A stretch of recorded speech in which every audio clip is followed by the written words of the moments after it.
sunah sholat ya, yaitu wal mar'atu adapun kaum perempuan atau wanita itu yukhalifu berbeda ar-rajula akan laki-laki. Ada perbedaan sholatnya perempuan dengan laki-laki fi khamsati asya'a pada 5 perkara atau 5 tempat. Jadi ada yang sama, ada yang beda. Kalau yang kemarin kita bahas rukun sholat sama sunah-sunahnya itu global yang kita praktekin kemarin ya. Nanti saya ulang sedikit yang sujud sahwi. Kemarin kayaknya masih banyak yang bingung. Nah, yang pertama perbedaan sholatnya perempuan sama laki-laki. Farrojulu adapun untuk kaum laki-laki kita nih, maka itu yujafi merenggangkan mirfaqoihi akan 2 sikutnya anjambaihi dari kedua lambungnya. Untuk laki-laki itu sikutnya direnggangkan dari lambungnya, jadi jangan ditempelin. Kemarin sempat saya singgung ya. Jadi kalau untuk laki-laki bedanya sama perempuan, satu pertama ini kita bahas satu-satu. Kalau laki-laki ini keteknya dibuka, jadi sikutnya fokusnya sebetulnya di sikut. Sikutnya jangan ditempelin ke lambung. Ya. Kalau untuk perempuan justru dibalik. Kalau perempuan justru sikutnya ditempelin. Walaupun secara kesunahan yang terbaik untuk angkat tangannya ya, raful yadin, yaitu tangan itu sejajar dengan daun telinga kita. Ingat ya kemarin ya.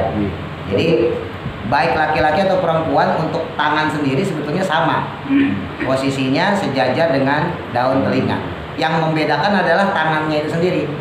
Kalau laki-laki tangannya, sikutnya jangan sampai nempel ke lambung ya. Sedangkan perempuan justru sikutnya tempel.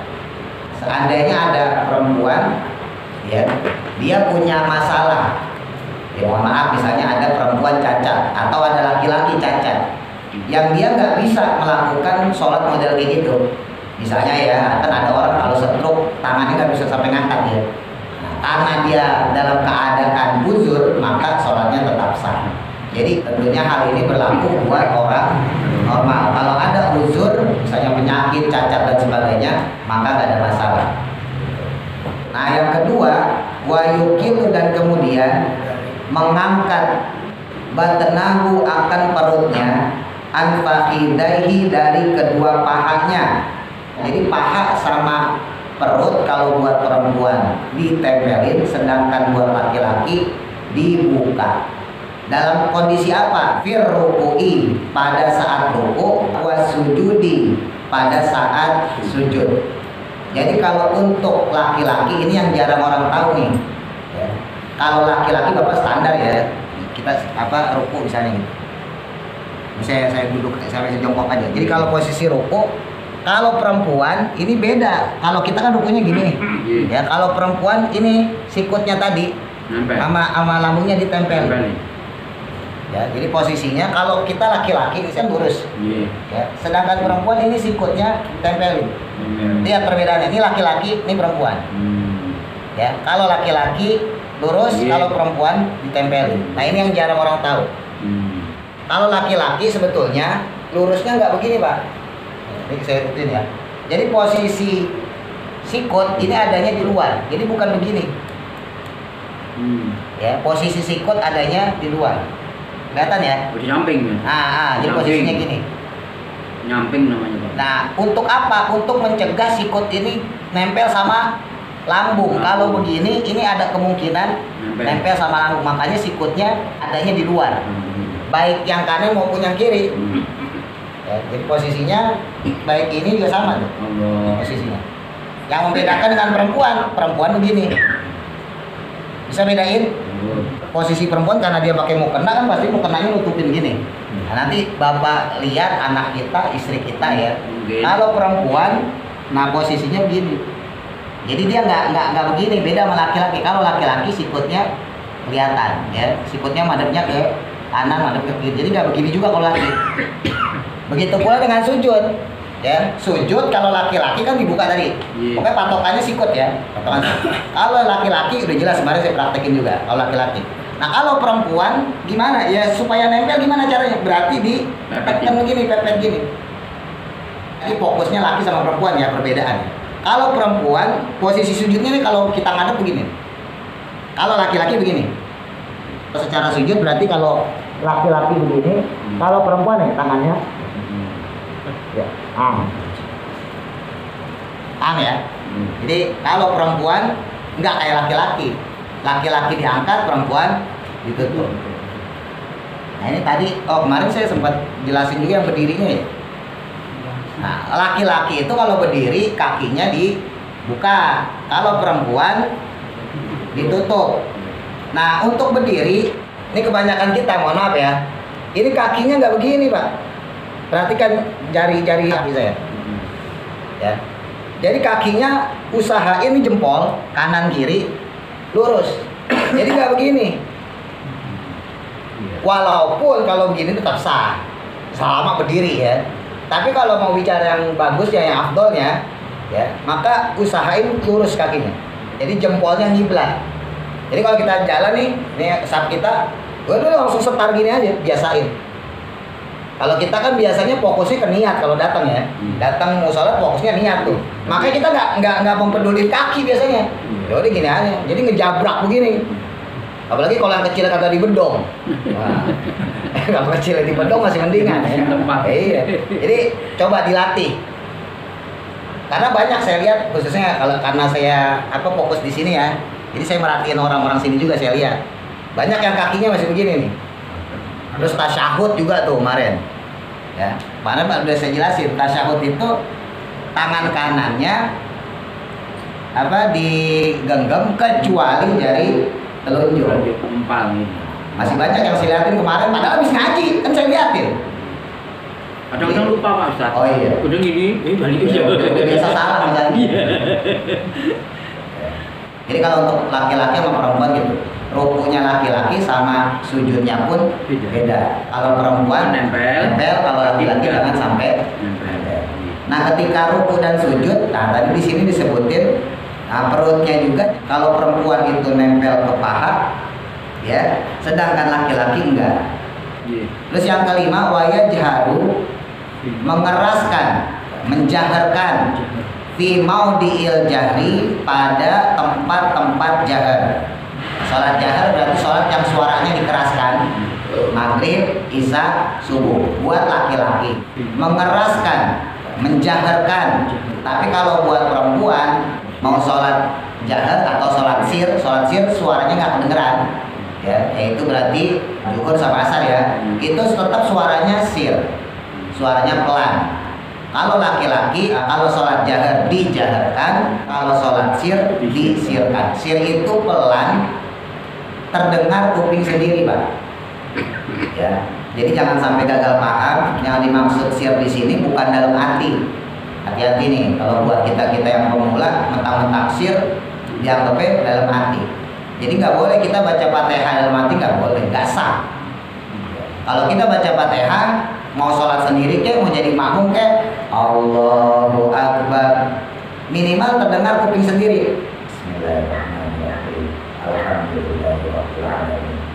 Tapi kalau dalam hati doang, atau ngucap tapi bibirnya doang, kan ada tuh kayak gitu. Iya. Mulutnya doang gitu. Itu nggak sah. Nggak sah sholat kita, Ustaz. Hah? Nggak Sah sholat kita. Karena syaratnya sir. Kalau kita pakai lagi teori kita baca Quran, ingat, kalau kita kembali ke teori kita baca Quran, makhraj itu baru bisa terucap dengan sempurna, sifat-sifat huruf bisa terucap dengan sempurna kan kalau suaranya keluar. Ya enggak? Kalau kita belajar tafsir Yasin tuh, kan kita praktek dulu tuh. Ya kan, kita baca dulu. Yasin, kan kita bisa nilai makhraj itu benar atau salah. Sifat-sifat hurufnya yang shotnya gimana, shinnya gimana gitu, itu baru bisa dinilai kalau suaranya ada, kalau suaranya keluar. Nah sekarang kalau bapak-bapak misalnya saya komando seperti biasa gitu kan, ayo tarik nafas 1, 2, 3. Kira-kira saya bisa nilai gak makhrajnya? Kan nggak bisa kan ya? Saya nggak bisa nilai mahrotnya, saya nggak bisa nilai sifatnya, itu maksudnya. Makanya di dalam sholat itu nggak boleh baca dalam hati. Kalau untuk yang rukun qauli. Rukun qauli berarti takbiratul ihram, Allahu Akbar, lafadznya Allahu Akbar. Lalu kemudian yang kedua surah Fatihah. Ya, kalau surat sunnah biasa Pak, nggak terucap nggak masalah. Fatihah, terus kemudian tasyahud akhir. Ya, terus kemudian salam. Salam yang pertama. Kalau tasyahud awal sunnahnya sunnah arba'ah. Ya. Jadi ingat-ingat tuh, kalau Fatihah, tasyahud jangan sampai jangan gitu doang. Harus terucap, minimal terdengar kuping sendiri. Itu yang disebut dengan sir. Minimal itu. Ya juga jangan sampai berlebihan ya. Jangan sampai juga kencengan. Bismillahirrahmanirrahim. Itu mengganggu kanan kiri kita. Kecuali Bapak sholat sendiri, kita sholat sendiri nggak masalah. Tapi kalau sholatnya jamaah, ya minimal terdengar sama kuping kita sendiri. Dikira-kira aja. Ya Bismillahirrahmanirrahim. Dan orang kalau baca kayak gitu, insya Allah rokaat pertamanya rokaat kedua, ketiga, keempat pasti durasinya sama. Tepat. Iya. Kenapa orang, mohon maaf ya, kadang-kadang sholat yang pas durasi ketiga, rokaat ketiga, rokaat keempat beda. Karena dia bacanya yang ketiga, keempat dalam hati. Apalagi kok jadi imam. Kalau pas jadi imam misalnya gitu, rokaat pertama dia jaherin suaranya kalau sholatnya tadi ya, maghrib isya subuh. Bismillahirrahmanirrahim. Rokaat pertama, rokaat kedua dijaharin juga. Bismillahirrahmanirrahim. Nah rokaat ketiga kan sir. Nggak tahu. Dia bacanya itu pasti durasinya beda. Nah itu salah satu ciri, ya mohon maaf, orang-orang yang dia itu meremehkan dalam bacaan sholat yang disebut dalam Quran fawailul lil musallin. Mereka itu yang lalai dalam sholatnya. Lalai dalam sholatnya bukan dalam artian dia ninggalin sholat, enggak. Dia sholat tapi melakukan sesuatu ya perkara-perkara yang lalai. Di antaranya tadi bacaannya, rukun-rukun qaulinya, rukun-rukun fi'linya dan sebagainya. Jadi hati-hati, diubah mulai dari sekarang terus diingat-ingat. Karena mungkin nanti kalau udah kelar kan kita gak bahas sholat lagi ya. Makanya saya juga saya usahain saya ulang-ulang lagi. Jadi jangan sampai sholat kita itu yang dulu udah salah terus sekarang agak berubah. Harus berkualitas maksudnya. Kemarin saya kasih bukunya tuh ya. Nah, itu diapalin kalau bisa. Terus ada bacaan bukunya juga kalau bisa diapalin. Susah, emang susah. Emang susah, tapi kan kita pengen bisa. Iya, kenapa giliran masalah kerjaan, masalah dagangan, masalah usaha, masalah duit, susah gitu. Usaha-usahain digampang-gampangin. Kata Pak Bara 14 tahun baru apa? Nah iya giliran ibadah susah. Jadi nggak adil. Ya, terus selanjutnya wa idza nabahu.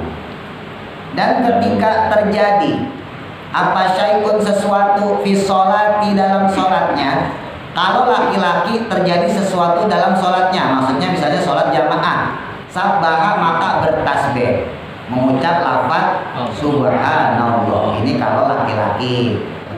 Wa auratur rajuli, dan adapun auratnya laki-laki itu mah perkara, maksudnya anggota badan ya, baina suratihi, di antara pusernya, wa rukbatihi, dan juga dengkulnya.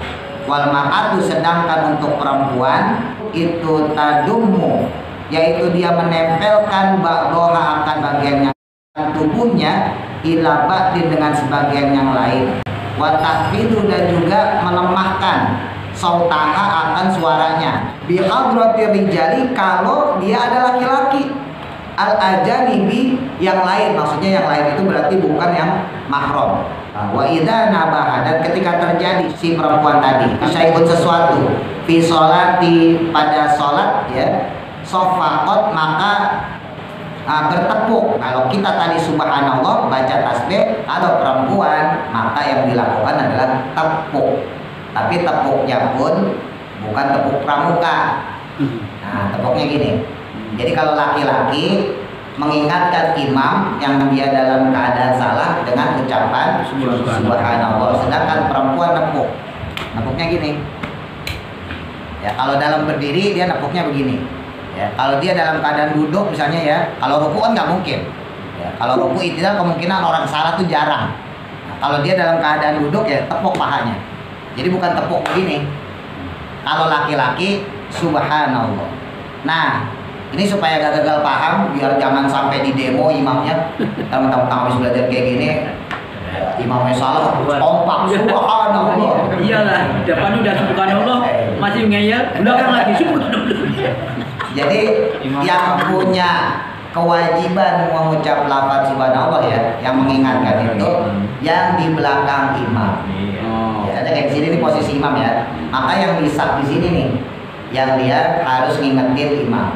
Makanya yang di belakang imam itu memang statusnya bisa dibilang kalau secara badal ya badal deh, penggantinya. Kalau terjadi apa-apa ya yang berkaitan dengan si imam. Termasuk di dalamnya tadi ketika imam salah, maka yang mengingatkan adalah makmum yang tepat di belakangnya. Atau misalnya lagi kita mati lampu, jamaah banyak, misalnya kayak tarawih lah ya. Tarawih kan kita bisa sampai luar-luar. Nah, maka ada yang namanya Bilal.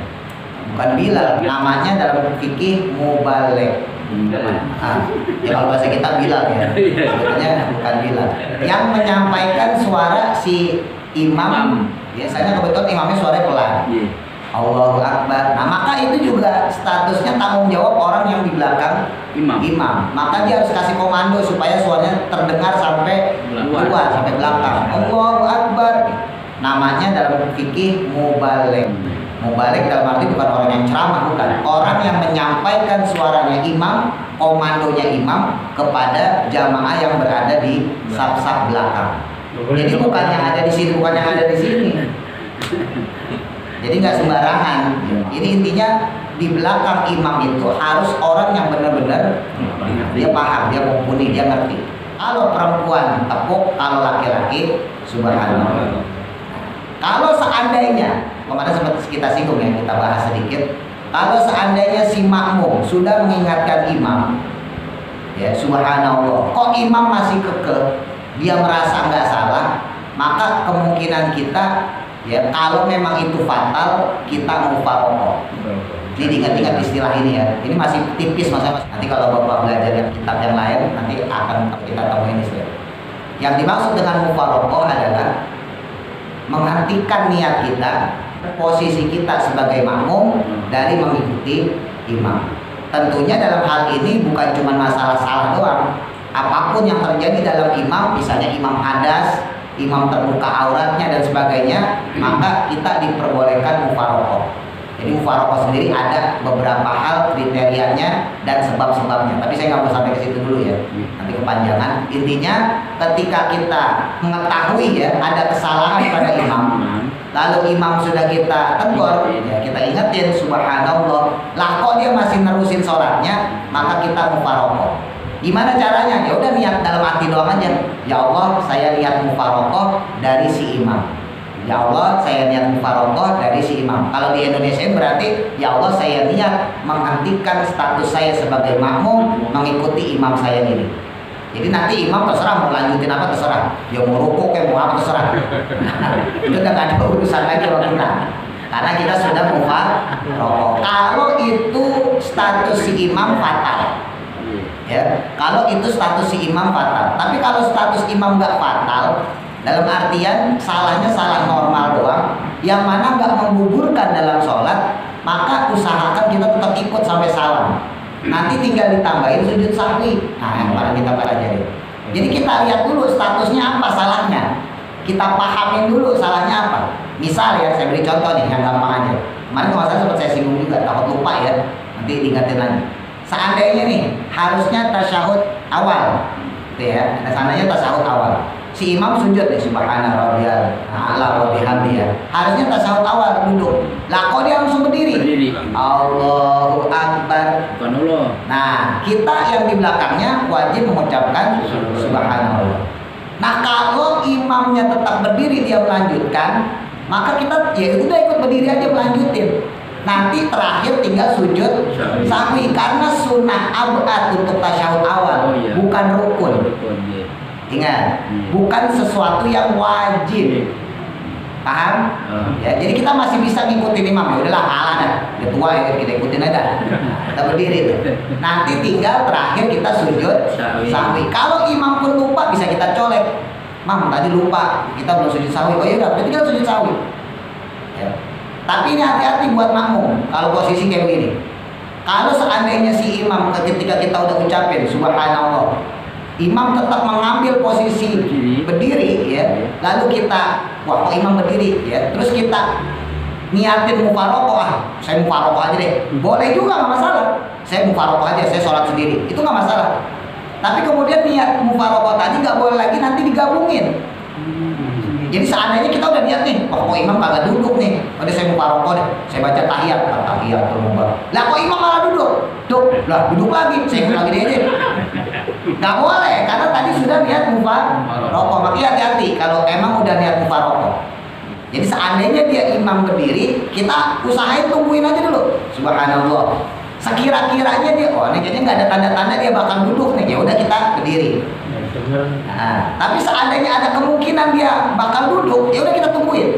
Sebab kalau imam duduk lah kok kita pas berdiri, lalu kita duduk lagi kita batal. Kalau imam nggak batal. Kenapa imam nggak batal? Karena imam berdiri karena lupa.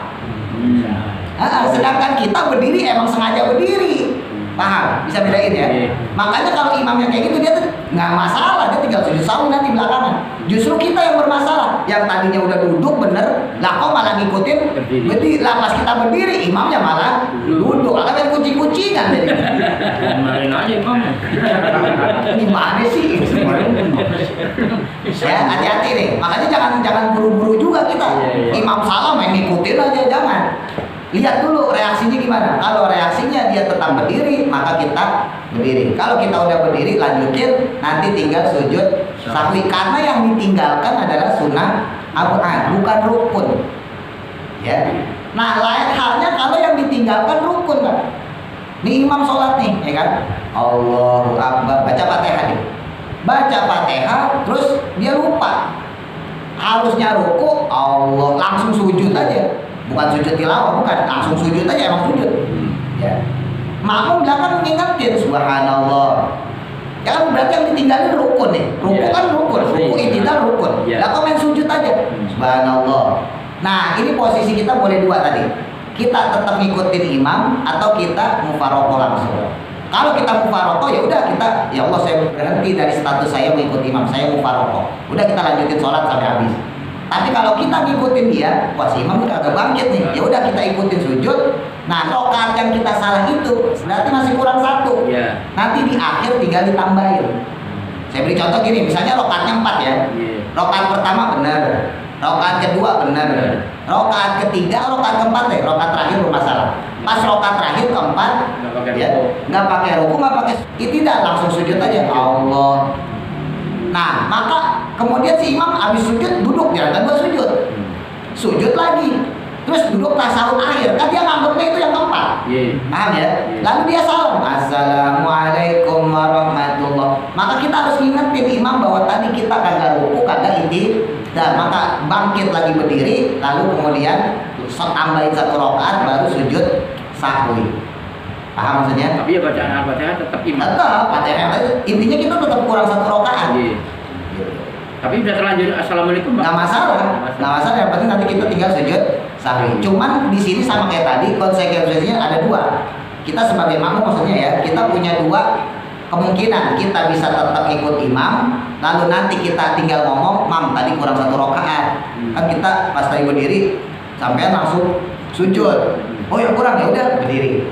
Nah, kemungkinan yang kedua kita mufarokoh. Saya berhenti ngikut imam, biarin imam sujud sendiri. Ya udah yang penting saya tetap berdiri, saya lanjutin ruku, i'tidal, ya sujud, duduk dan seterusnya ya sampai salam. Nah kalau kita mufarokoh berarti kita nggak perlu sujud sahwi.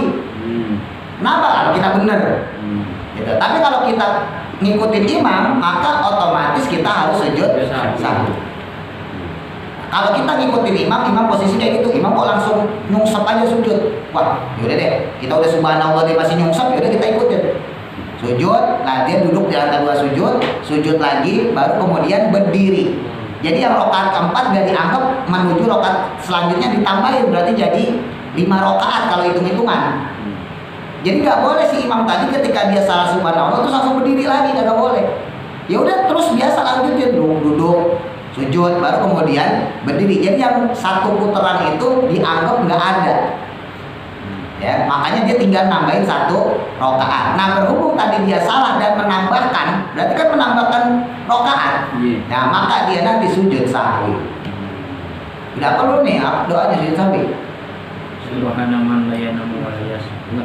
Ayo coba. Subhanalladzi la yanamu wa la yasbu. Baru 2 ekor yang apa nih? Subhana man la yanamu wa la yasbu. Imamnya tentu gimana tuh? Kan batal kalau itu. Makmum maju. Mau maju. Terakhir gitu. Mau terakhir ke awal kan? Iya, mau maju. Imam kalau misalnya imam batal dalam kondisi apapun ya, terbuka aurat juga kan batal. Ya kan, barangkali gitu pakai sarung tapi kagak pakai daleman. Ya kan, anginnya kencang brrr lah, sarungnya ngangkat. Batal itu. Ya. Nah, maka posisi makmum yang ada di belakang imam itu harus maju. Enggak harus maju sesuai tempat imam, enggak maju 1 langkah doang enggak apa-apa. Jadi seandainya di sini ya, udah maju sampai segini nggak apa-apa. Yang penting jarak dia dengan makmum yang lain nggak sama. Nah, yang penting berbeda. Itu aja. Jadi seandainya imamnya di sini, kita nggak harus maju sampai sini, enggak. Cukup maju 1 langkah nggak masalah. Tapi ya si imam sendiri harus sadar diri, wah saya batal nih, gitu ya. Dia langsung minggir gitu Pak. Dia harus langsung minggir. Cuman memang kendalanya kalau di kita, berhubung kita punya tempat sempit ya, jadi ini ngeri-ngeri sedap juga. Maka mau gak mau kan si imam harus melipir deh, ya kan? Ya, untuk keluar wudhu lagi misalnya gitu. Beda sama di kampung ya Pak. Kalau di kampung kan sampingnya itu biasanya masih ada pintu.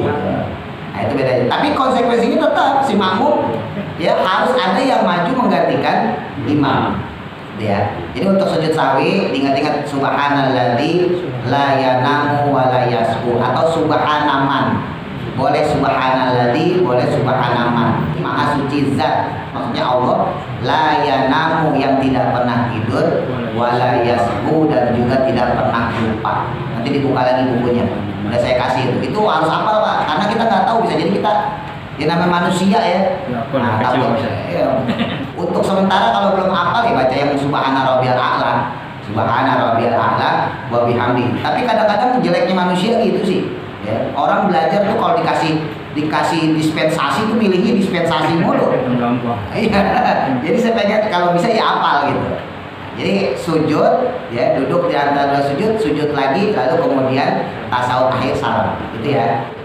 Kadang gua yang lupa tuh sujud yang kedua itu ya. Nah kalau sujud kedua kan dia rukun.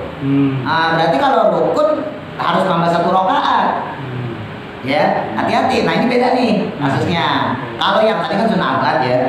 Kalau sunnah abad cukup hanya kita tambahin sujud sahwi, nggak perlu tambah rakaat. Tapi kalau sujud yang kedua, sujud pertama wajib, sujud kedua kan wajib.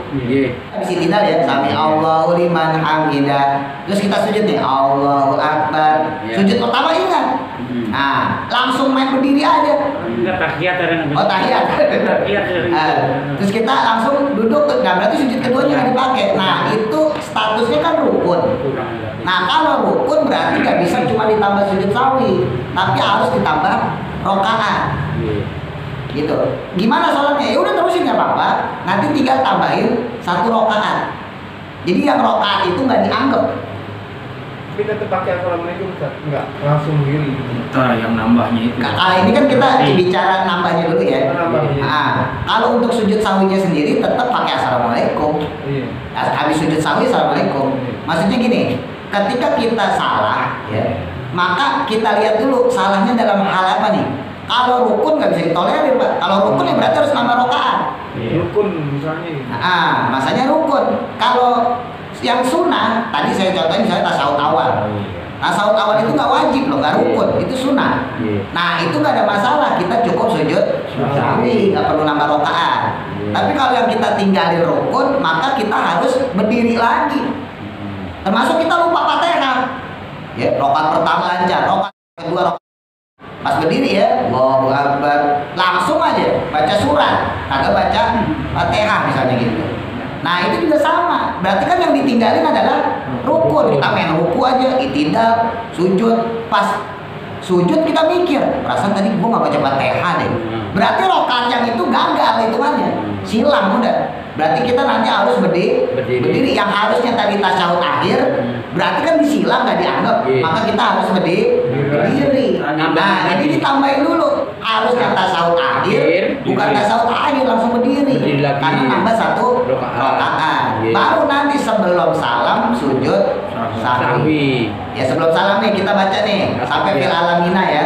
Fil alamina innaka hamidum majid. Harusnya assalamualaikum ya, kita taruh tangan kita, lepas kita sujud. Subhanalladzi la yanamu wa la yasbu. Ya, terus duduk di antara dua sujud, duduk biasa, sujud lagi. Subhanalladzi la yanamu wa la yasbu. Lalu duduk terakhir salam. Jadi gampangnya nih, ya kita baca misalnya tahiyat akhir. Ini udah gak ada masalah ya. Nah, kita udah gak ada masalah nih. Sampai fil alamina innaka hamidum majid. Harusnya kan tak salam. Nah ini nggak salam. Fil alamina innaka hamidum majid. Tutup sujud. Subhanalladzi la yanamu wa la yasbu. Duduk di antara dua sujud ya. Sujud lagi. Subhanalladzi la yanamu wa la yasbu. Lalu kemudian duduk terakhir tuh, duduk terakhir. Lalu kemudian nggak baca apa-apa, salam. Assalamualaikum warahmatullah. Assalamualaikum warahmatullah. Itu kalau posisinya belum salam. Kalau posisinya udah salam gimana? Ya sama. Bedanya kalau posisi habis salam berarti kita nggak perlu salam. Kalau kita udah salam nih, Assalamualaikum warahmatullah, Assalamualaikum warahmatullah. Oh iya, tadi belum tasyahud awal, kan belum sujud sahwi. Ya udah sujud aja, nggak perlu salam karena udah salam tadi udah habis. Bedanya di situ, paham ya? Harus tahu karena nggak mungkin bener terus kita sholat kan? Banyak urusan. Iya. Ustaz nanya, kalau seandainya nih si imam mau baca surat sajadah, ngasih tahu nggak dulu kan mau? Itu ada khilafiyah, ya ada khilafiyah ulama. Kalau dia menyengaja ayat sajadah itu, menyengaja berarti dalam artian dia ngasih tahu, ngasih komando kepada makmum. Enggak, justru salah. Jadi ada kata imam ngomong, bapak-bapak nanti saya bakal baca ayat sajadah, nanti kita sujud tilawah ya. Berarti itu orang sholatnya niatnya baca ayat sajadah, bukan niat sholat untuk Allah Ta'ala. Makanya tadi saya bilang khilafiyah ini. Makanya saya pribadi sejujurnya nggak usah lah gitu-gituan, terlalu berpotensi, terlalu ribet secara fikih. Kecuali di pesantren, kalau di pesantren nggak masalah. Tapi kalau di jamaah agak ribet. Kalau kita nggak kasih tahu, takutnya makmum bingung. Lah kok main sujud aja imam? Kalau yang paham, kalau yang ngerti, wah ayat sajadah tuh, berarti sujud tilawah. Pas baca aja dia udah paham. Baca misalnya surat apa nih ya? Iya deh, baca fahum la yasjudun. Imam langsung sujud. Lah kalau yang ngerti langsung sujud. Baca doa sajadah wajhil ladzi khalaqahu wa sawwarahu wa syaqqa sam'ahu bihaulihi wa quwwati tabarakallahu ahsanul khaliqin. Kalau yang ngerti. Nah, kalau model-model, nah ini. Ngapain tadi lagi? Ya, ngikutin tapi ngikutin. Iya. Makanya terlalu resiko, nggak dikasih tahu, takutnya makmum keder. Dikasih tahu, justru kalau secara fikih nggak boleh. Berarti niatnya dia itu sholat untuk ayat sajadah, padahal nggak boleh. Nggak boleh, niat untuk apapun nggak boleh. Pernah nggak saya terangin? Saya agak lupa ya kalau untuk terangin fikih, saking banyaknya saya terangin fikih. Bapak ruku Pak, Bapak ruku untuk ngambil HP misalnya gitu, atau melihat HP atau melihat kacamata, itu aja nggak sah. Misalnya kita bawa kacamata nih, ya. Kita sholat bawa, nggak jatuh, kita taruh. Kita sholat nih, kan kalau yang bawa kacamata HP kan sudah ditaruh depan. Ya, Allah, sholatlah kita di depan anak kecil lari-larian nih. Nah, mungkin keinjak apa kemana kan? Terus kita ruku nih, rukunya tujuannya buat ngeliat pecah nggak kayak HP saya nih, kacamata saya pecah. Allah, itu nggak sah rukunya. Ada niatan. Iya, walaupun ruku Allah, oh nggak pecah. Sami Allahu liman. Iya sujud. Oh, sambil ngeliat gini. Walaupun nggak secara fikih nggak ada masalah nih. Iya. Kan nggak ada gerakan yang membatalkan sholat kan. Tapi niat dia rukunya untuk melihat kacamata, sujudnya untuk niat melihat kacamata, maka nggak sah. Terus apa perbuatannya Pak? Sujud sapi apa langsung? Nggak bisa, kalau itu nggak bisa diganti sama sujud sawi. Iya, masalahnya nggak sah. Niatnya beda. Itu nambahin gerakannya. Ulang dong Pak Ustaz. Ulang. Iya, ada ulang. Oh. Makanya sebentar. Kalau habis baca surat Yajadah, kan kita mesti sujud. Nah di pas bacaan mana itu Pak? nggak wajib sih, sunnah. Kagak wajib sujud tilawah itu kagak wajib, sunnah. Kagak wajib. Jadi andai kata si imam nggak sujud ya kita nggak ada kesunahan sujud. Ya, jadi bukan wajib ya, bukan sunnah. Sujud itu dalam sholat yang wajib itu sujud pertama, sujud kedua. Ya. Jadi kalau untuk sujud tilawah itu tidak wajib, hukumnya sunnah. Kapan pas dibaca ya pas ayat sajadah. Kalau Bapak baca Quran biasanya di pojok kanan atau pojok kiri itu ada lambang. Ya habis baca Quran gitu. Nah di mana tuh batasan kita sujud? Ya pas baca ayat sajadah itu. Nah di pas ayat sajadah. Adanya di belakang ayat. Yang di atas tubuhnya itu. Kalau di Quran biasanya di kanan kirinya itu ada lambang kubah. Iya, atau ada tulisan sajadah. Nah berarti itu atau ayat sajadah. Itu sunnah baik di dalam sholat maupun di luar sholat. Jadi kalaupun di luar sholat, kita lagi baca nih, misalnya baca Iqra deh. Iqra kan tuh ada sajadahnya belakang. Ya, Bismillahirrahmanirrahim. Iqra bismi rabbikal ladzi khalaq, khalaqal insana min 'alaq, dan seterusnya sampai ayat terakhir. Wasjud waqtarib. Geser rekal kita, sujud. Sajadah wajhil ladzi khalaqahu wa sawaba saqasamahu bi hauli tawfiq. Bahkan itu sunnah juga buat orang yang mendengar. Iya, yang mendengar maksudnya juga gitu. Jadi yang baca kita, ya. Terus yang dengerin istri kita nyimak dengerin, atau sambil lewat ke dapur denger ada orang baca ayat yang disunahkan, sujud tilawah, ya sujud tilawah sujud. Kagak wajib ya. Nggak wajib. Kalau wajib berarti ingat konsekuensinya, kalau nggak dilakukan dosa. Iya, berarti serumah dosa semua. Orang PA semua kan nggak apa. Ini nggak usah baca ya. Motor Pak Ustaz. Iya. Mohon penjelasannya Pak Ustaz. Ini saya membaca tayatul Ustaz. Ada dua versi saya lihat Pak Ustaz. Mana yang benar saya belum tahu ya. Nih, begini-gini Pak Ustaz. Gerak-gerak ya. Itu ntar kita obrolin sambil ngopi tuh. Ya.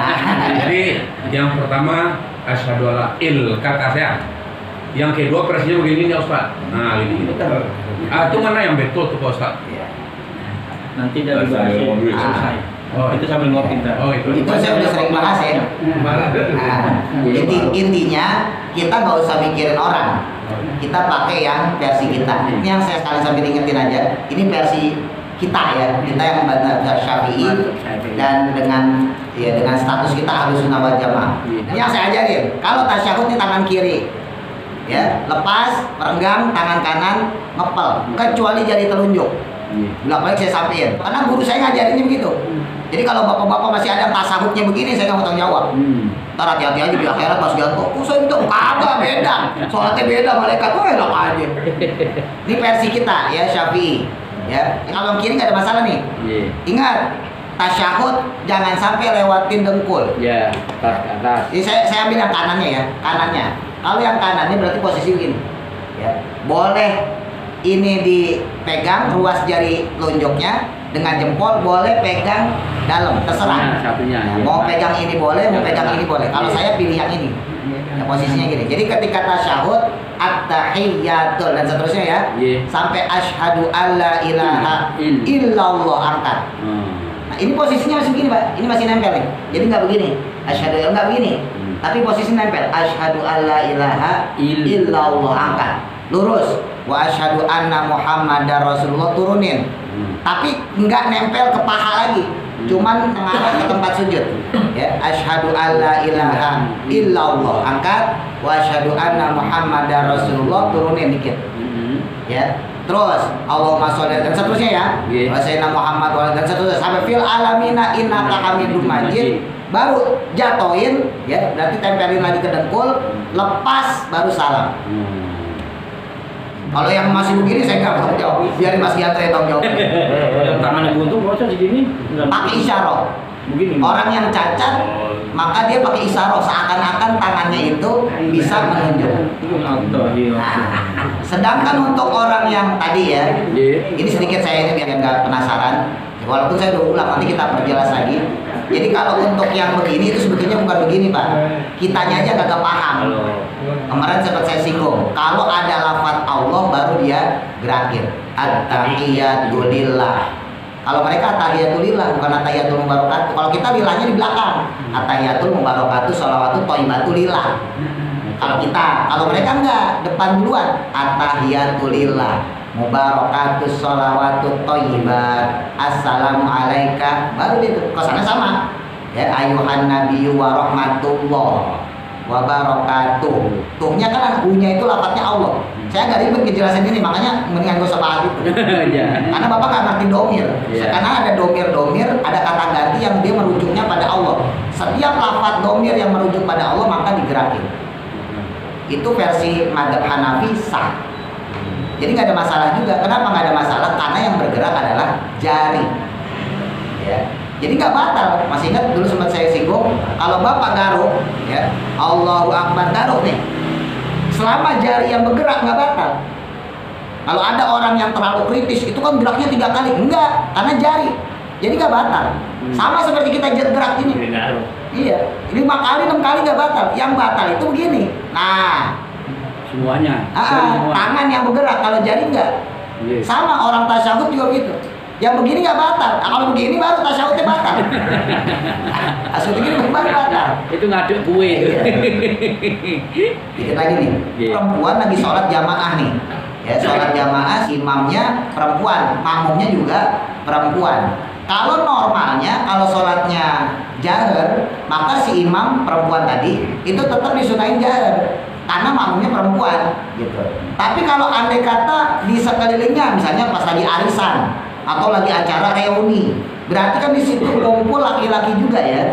Nah, maka diharuskan perempuan tadi membacanya dengan lirik, dengan pelan. Tetap jahar tapi nggak sampai kayak laki-laki. Beda kalau dia sholat di rumah. Misalnya istri kita sholat sama anak kita yang perempuan. Nah, itu nggak apa-apa istri kita. Bismillahirrahmanirrahim. Itu nggak apa-apa. Tapi kalau ada orang lain, walaupun dia sholatnya di kamar, kita di luar nih lagi ngobrol sama temen, maka suaranya volumenya harus lebih dikecilin. Tetap terdengar sama anak kita yang jadi makmumnya, tapi suaranya dipelanin, gitu ya. Terus yang terakhir, wajami ubadanil khurati, dan adapun seluruh badannya perempuan yang merdeka, ya maksudnya bukan budak, itu auratun aurat illa wajhaha, kecuali wajahnya. Ini mazhab kita Syafi'i, perempuan itu kalau sholat semuanya aurat kecuali wajahnya, wa kafaiha, dan juga telapak tangannya. Wal amatu, sedangkan untuk perempuan yang amat, ya budak, itu karojuli, maka auratnya adalah seperti laki-laki. Jadi kalau perempuan, saya ingatin, saya sering nyampein kepada ibu-ibu di sana, Bapak juga ingatin sama istri, kalau untuk sholat, ya sebetulnya sih bukan selain sholat juga ada pendapat mengatakan bahwa kaki, nah ini yang biasanya perempuan suka lalai, itu kaki juga aurat. Ya, makanya perempuan dalam sholat itu mau kenanya sampai kaki. Nah, ingetin sama istri kita kalau keluar rumah pakai kaos kaki. Ya, jangan mentang-mentang udah pakai kerudung atas bawah, ya bawah panjang, ya, keluar nggak pakai kaos kaki. Kenapa? Karena kaki juga bagian aurat perempuan. Yang nggak aurat perempuan adalah muka sama tangan. Ya, itu aja, mudah-mudahan manfaat. Amin.